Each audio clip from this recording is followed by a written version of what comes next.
Hello students, in this video we are going to learn about orthocenter. Here you can see orthocenter.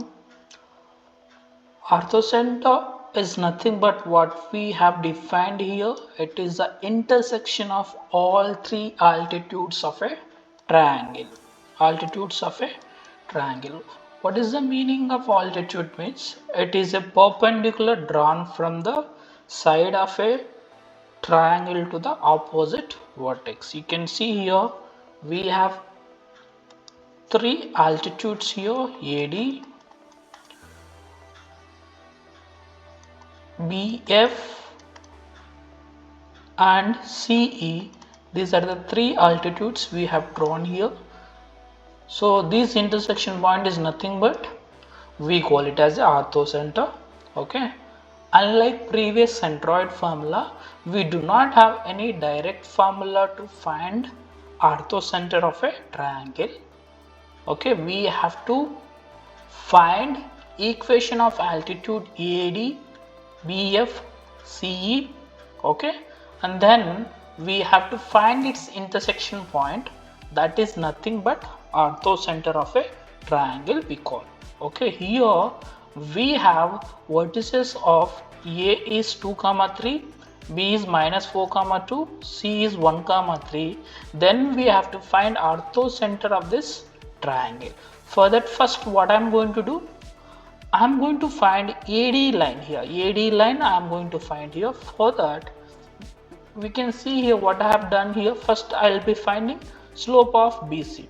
Since slope of BC is perpendicular to this BC slope, you can see here perpendicular to AD, I can find AD slope also. Okay, so AD slope is nothing but what it will become here, minus of 1 divided by slope of BC. I can write here, we got slope of BC is 1 by 5.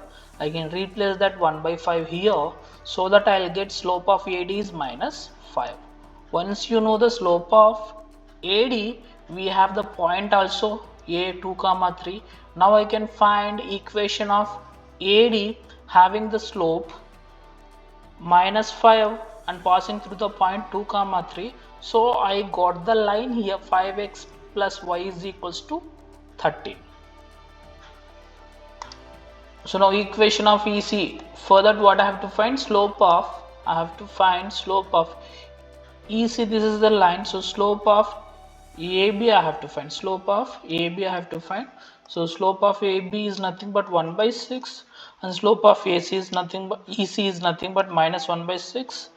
Now equation of EC will become the same formula I have to apply, which is y minus y1, that is equals to m into x minus x1, I can say.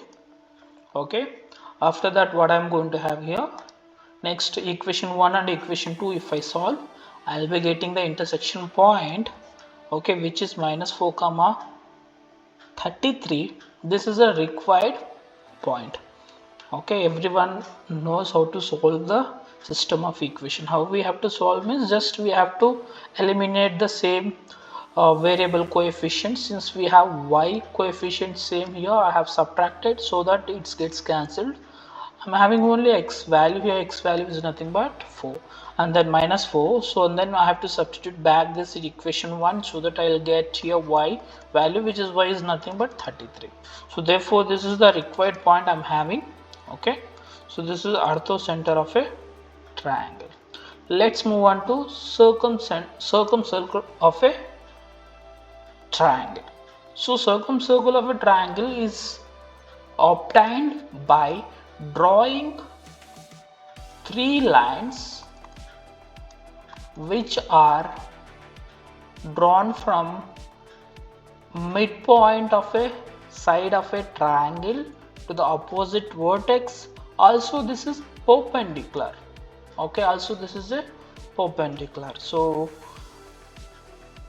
if we draw these three lines, those intersection point is nothing but circumcenter we call, and with this circumcenter if we draw a circle, it will touch us the all three vertices. This is circumcircle we call. Okay, Now we have a important relation between centroid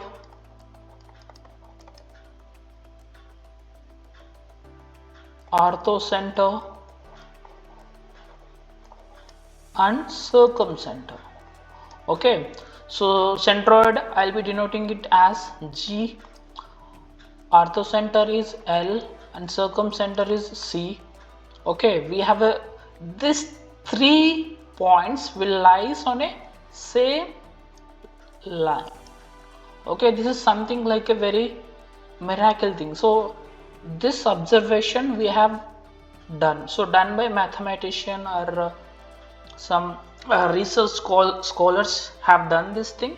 So they have observed the pattern of lying these 3 points on a same line. Okay, so this is one good observation. Once these 3 points lies on a same line, how they are going to lie? Is there any specific pattern is there to identify how they are lying on the line? So for that we have a rule here. See, this is, you can take it as O is nothing but circumcenter, you can say, and G is nothing but here centroid, and L is orthocenter. So they are dividing in the ratio of 1:2. So these are dividing in the ratio of 1:2. So circumcenter C, and this is centroid G, and L is orthocenter. They are lying in the ratio of 1:2.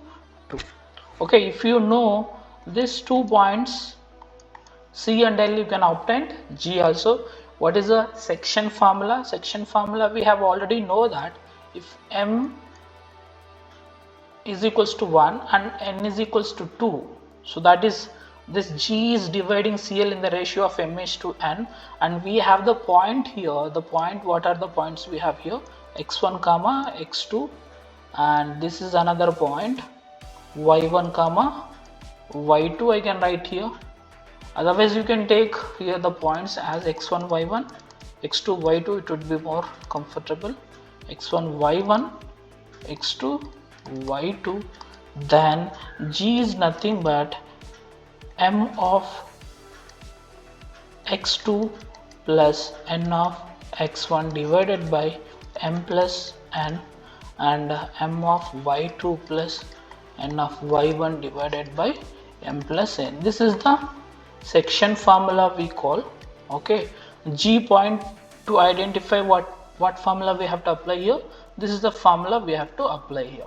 Okay, I hope understood these 3 concepts.